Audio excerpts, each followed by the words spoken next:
Life in an addictive mindset it always feels like it's hanging in the balance where one choice is going to determine the outcome for everything, for your existence from this moment on. And it feels like my life is hanging in the balance right now. As I said, I'm pursuing cosmology for my course study, and just discussions I've had, it's like I don't know if I want to pursue this anymore or I want to go into philosophy. And just a simple conception like that, wanting to change my major from having these deep, profound conversations of the nature of reality with people here on YouTube, and if everything is built on perception and just all the interrelationships in life, what this means, and just deliberating on if I want to change my major has caused me to want to revert to like smoking marijuana, or just lending an alternate perception to my surroundings, it shows the fragility somewhere in there of the conception, or somewhere of the balance of life, the internal balance that dictates the choices that you make, and how you internalize the world around you.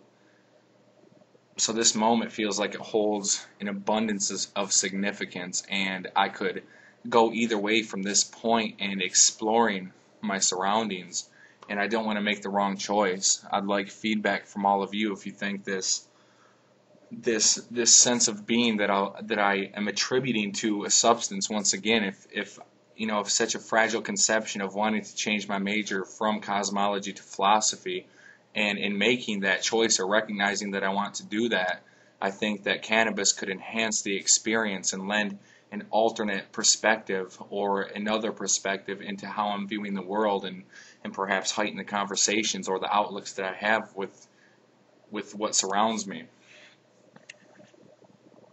So it feels like this is a crucial moment.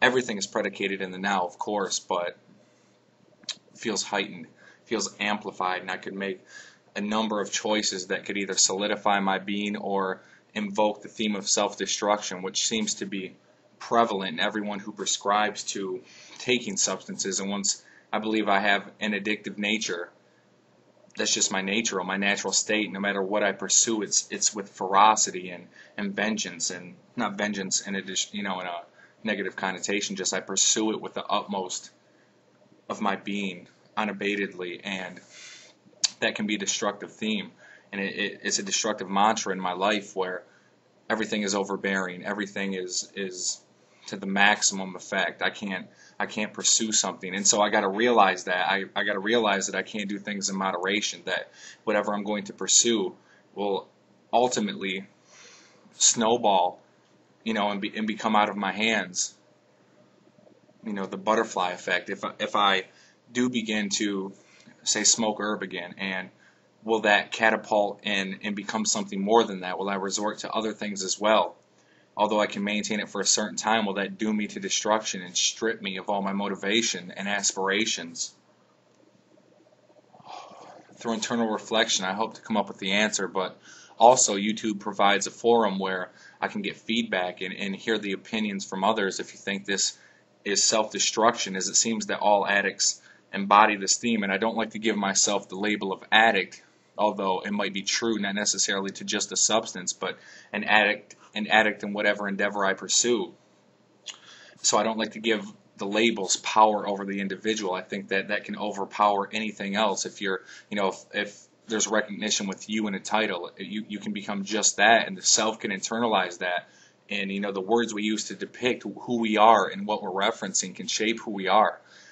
So if we attribute meaning to ourselves or to others by just a single label, then I believe that can become an incredibly destructive concept, or an incredibly destructive force in our lives. So I want to hear your outtake. I'm speaking directly to you, whoever is viewing this right now. And I want to know what you think. If this is a template for self-destruction, if you think that I could do it in moderation, and of course, self-reflection and internalizing this, I should be able to arrive at an answer, but sometimes judgment is clouded, and we don't always make the best choices for ourselves and what we are going to partake in. So I want to make sure that can something like smoking weed ever be regarded as something as not a crutch and something that can be beneficial and you can utilize to channel a deeper sense of the self and demonstrate capabilities beyond a natural context? And can you hope to harness these deeper stages of consciousness if you are using something external to you as a catapult or as a force to propel you into the now? It seems I'm left with more questions, uncertainties on my path to become. And I'd like any of your thoughts on how you view this at the moment, because it's always good to have an outside perspective, being able to see it laid before you, because we can watch ourselves back and we can extract information and try to utilize that to better ourselves and become better aware of who we are and what we're trying to become and the means that we're using to acquire what we seek, the journey. But I think that's limited. I think that we can only see something because we filter out certain things. It's kind of a mode of the ego watching it back. We want to make sure this word's good or that word's good. Well, it's not necessarily the words conveying this and depicting the struggle and the journey. It's the feelings inside and the motivations and the aspirations for why you're doing things and the inevitable outcome, the foresight to be able to see that these things are either beneficial or destructive, whether they will further you or take you into isolation, which will again restrict access to the world around you. Yeah, so I'd like to hear your thoughts or your insights into this matter, and I'll talk to you guys soon.